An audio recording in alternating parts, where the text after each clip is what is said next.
como por ejemplo metionina, que es uno de los el aminoácido que da la señal de inicio, la metionina, y hay otros que tienen varias copias, 4 copias, 6 copias, por ahí hay también. Cada organismo tiene una tabla que se llama de uso de codones, ¿ya?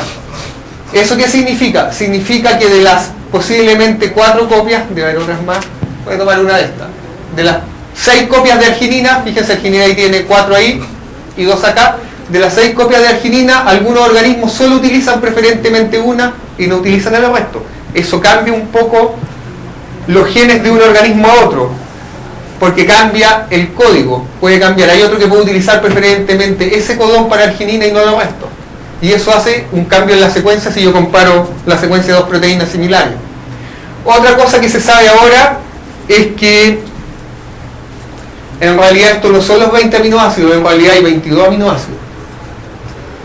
Ese codón de término que hace el término de la síntesis, en algunas bacterias como metanosarcina codifica para un nuevo aminoácido que se llama pirolisina. Ese aminoácido está codificado, tiene un codón y es un aminoácido que está presente en algunas bacterias.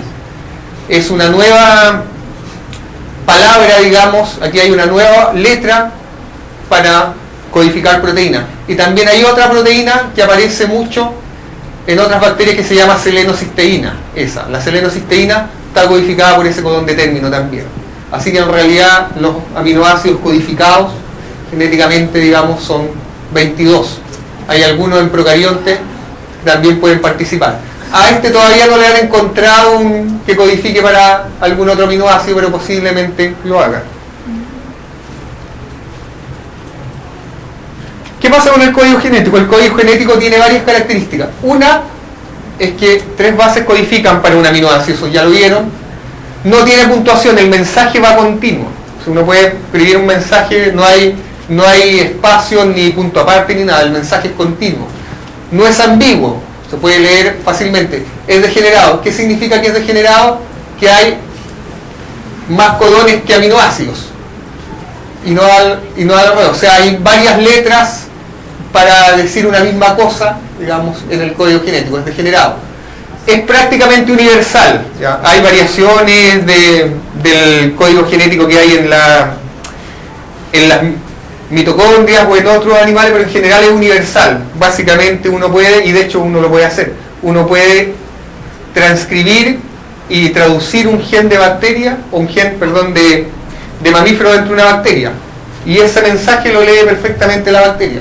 Es prácticamente universal y es colineal.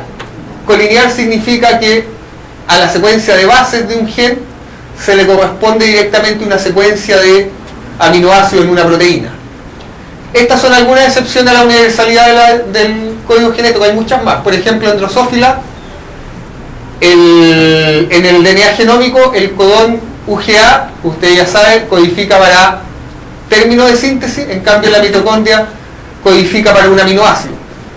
Este que codifica para arginina, acá codifica en la mitocondria para serina. O sea, hay algunos cambios del código, pero en general es universal. Funciona para todos los organismos, por lo menos los que están en este planeta, digamos. Si hay alguno en otro planeta, no sabemos si va a funcionar el código genético. Es universal. Eso es importante porque en el fondo indica un origen común para todos los seres vivos que están en este planeta.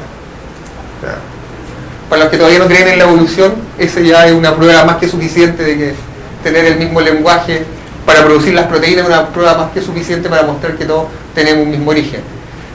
Para contarle un poco la estructura de los ribosomas, son un poco distintos en procariontes que en eucariontes. Esto, nomenclatura 70S, 60S, tiene que ver con la densidad que tienen al centrifugarlo en gradiente de densidad, pero en general están compuestos similares. La única diferencia mayor es que en los eucariontes hay 4 ARN ribosomales y en los procariontes hay 3. En general las otras subunidades, hay diferencia en las proteínas, pero están más o menos las mismas subunidades. Hay 3 subunidades, hay 2 subunidades que se forman para juntar el ribosoma completo, y en los ARN hay un cambio, uno más extra. Estos RNA también son interesantes porque son secuencias que se transcriben pero no se traducen. Hay genes que solo se transcriben, no se traducen a proteínas.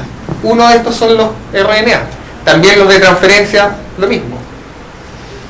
Veamos la síntesis de proteínas. También les tengo un video, pero básicamente uno puede distinguir. Ahí está el codón de inicio, que es la metionina, codifica para metionina.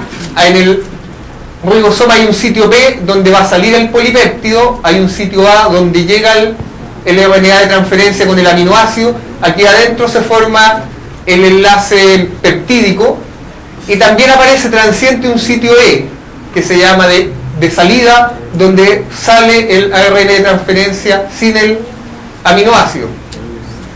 Se inicia la síntesis, llega el nuevo RNA de transferencia con el aminoácido, se produce el enlace peptídico, se pega, sale el que queda libre, este sale, y va llegando y así sucesivamente, para armar la proteína, que rápidamente también va tomando una estructura tridimensional. La proteína se va plegando después a medida que va avanzando la lectura del mensaje. Obviamente que hay un testeo y un chequeo para que se esté incorporando en el codón el aminoácido correcto codificado por ese codón.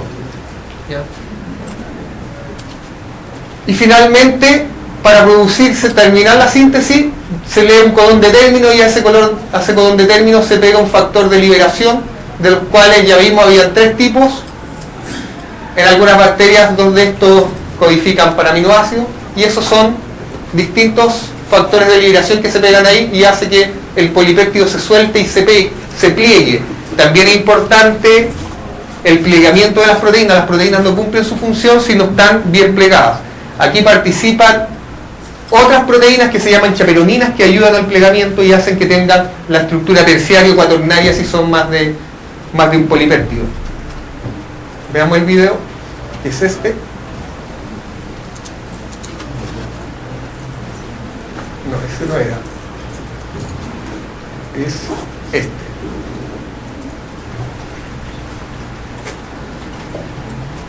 Ahí está.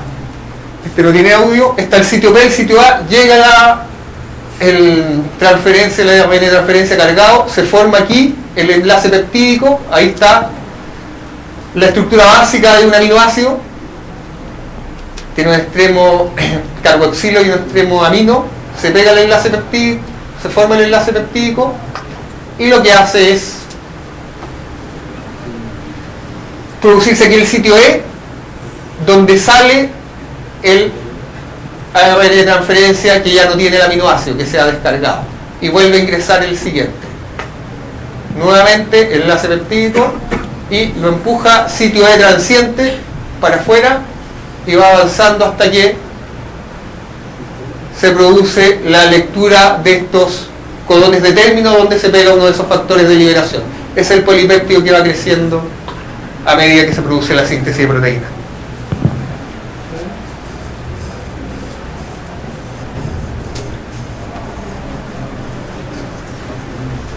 Y estamos aquí, esto es lo último. Profesor, Pregunté. ¿esa maquinaria tiene capacidad de editar? Tiene la capacidad, te la da el que calce el codón con el anticodón. Pero si tú tienes, por ejemplo, hay unas mutaciones que se llaman hay mutaciones dentro de